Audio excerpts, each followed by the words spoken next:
Bonjour à tous et bienvenue dans cette nouvelle vidéo de la série Histoire du monde. Dans cet épisode, on va partir au Japon pour parler d'un des plus célèbres des samouraïs, Miyamoto Musashi.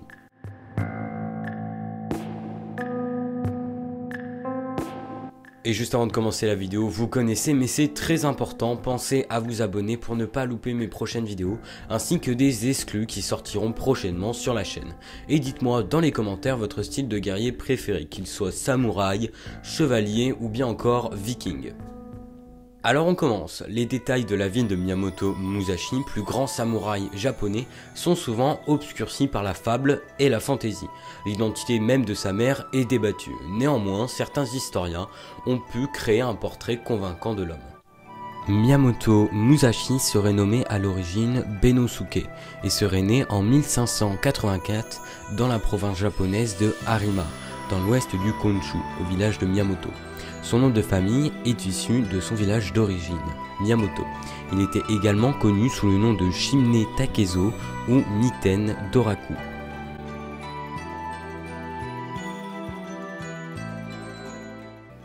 Selon plusieurs historiens, le lieu de naissance de notre samouraï est le charmant village de Miyamoto, comme je vous l'ai dit précédemment, perché dans la nature japonaise. Situé à l'origine dans le district de Yokino, de la province Mimasaka, il est désormais apparenté au village de Ohara, dans la province d'Okayama. Alors oui, ça fait beaucoup de noms japonais, mais ne vous inquiétez pas, on s'y fait. Le petit village de Miyamoto était difficile d'accès avec seulement quelques accès pour le relier au reste du Japon. Sur la colline dominant le village de Miyamoto se trouvait le château de Tekeyama, avec une fonction de protection pour les habitants de la vallée. Je parle au passé car ce château malheureusement n'existe plus.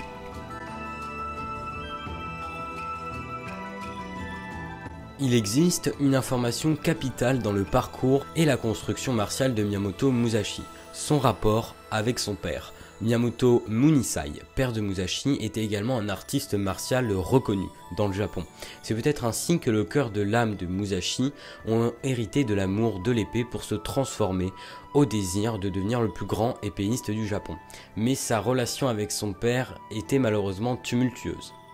Dans son enfance, Musashi aurait beaucoup souffert des moqueries de la part de ses petits camarades. Fils de parents séparés, de nombreuses rumeurs et ragots sur sa mère biologique parcouraient les discussions des villageois. Son rapport avec sa belle-mère était très tendu et elle ne faisait rien pour aider notre petit samouraï dans son rapport avec les gens et les moqueries.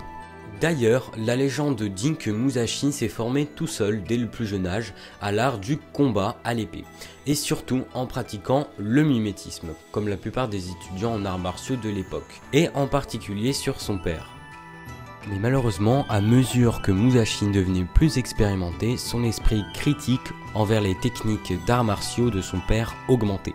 C'est à cause de cela qu'il a dû fuir à plusieurs reprises de sa maison afin de se réfugier chez son oncle Dorinbo, un prêtre shintoïste qui deviendra plus tard responsable de lui.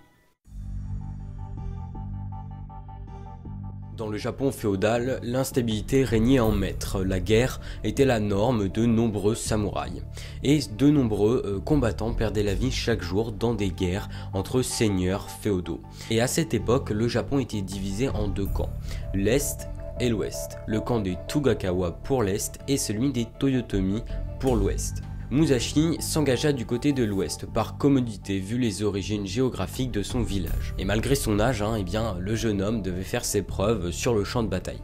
La fameuse bataille de Sekigahara changea totalement sa vie.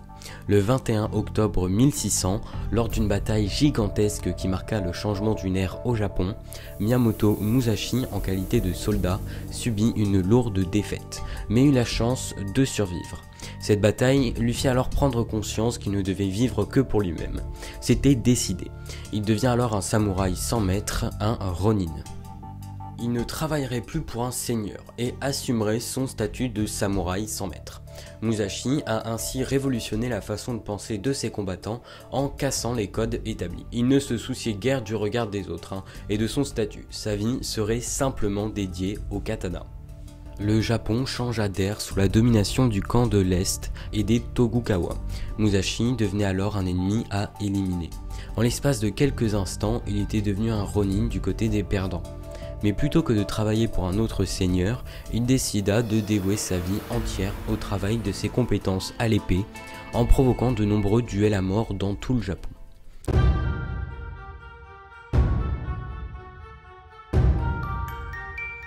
Le dernier duel de Musashi l'opposa à Sasaki Sojiro, un samouraï estimé né dans la préfecture de Fukui en 1585. Il prit le nom de combat de Gros Rocher, étant connu pour être impitoyable et n'avoir perdu aucun duel. Alors que Miyamoto Musashi pratiquait la technique des deux épées, Sasaki, quant à lui, était maître de sa technique, l'hirondelle. Il utilisait le plus souvent un long katana nundashi, mais était également très doué avec une courte épée. Mais concentrons-nous sur sa spécialité, le maniement du nundashi. Ce long katana faisant 90 cm face à un katana standard qui mesure en moyenne 70 cm.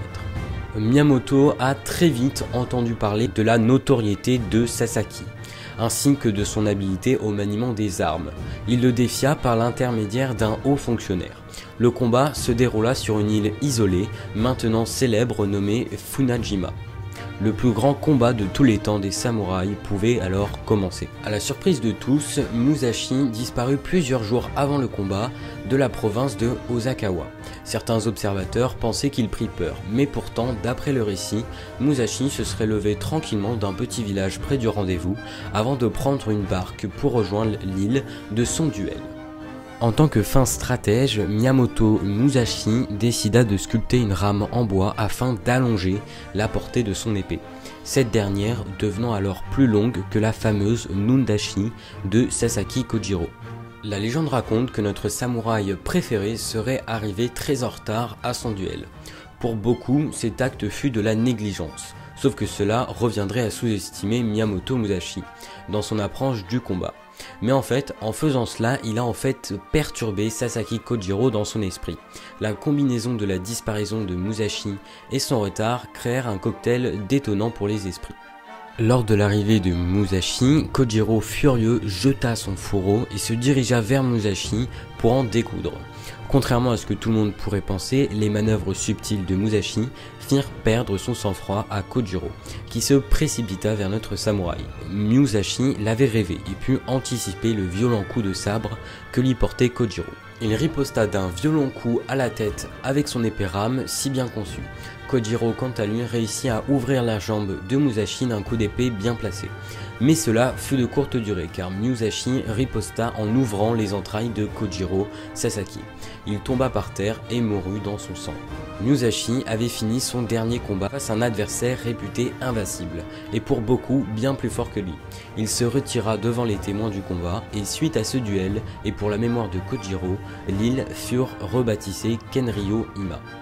À la fin de sa vie, après avoir médité sur son dernier combat, il décida de se consacrer à une quête spirituelle dans les arts martiaux jusqu'au restant de ses jours. Le plus grand samouraï de tous les temps embrassa alors le bouddhisme zen ainsi que la calligraphie et la peinture comme voie. Musashi mourut le 13 juin 1645 à Higo, au Japon.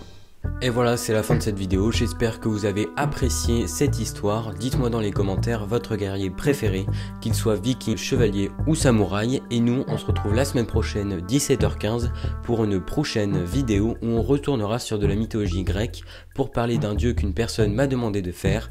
J'ai nommé Hadès, un des 3 grands dieux de la mythologie grecque.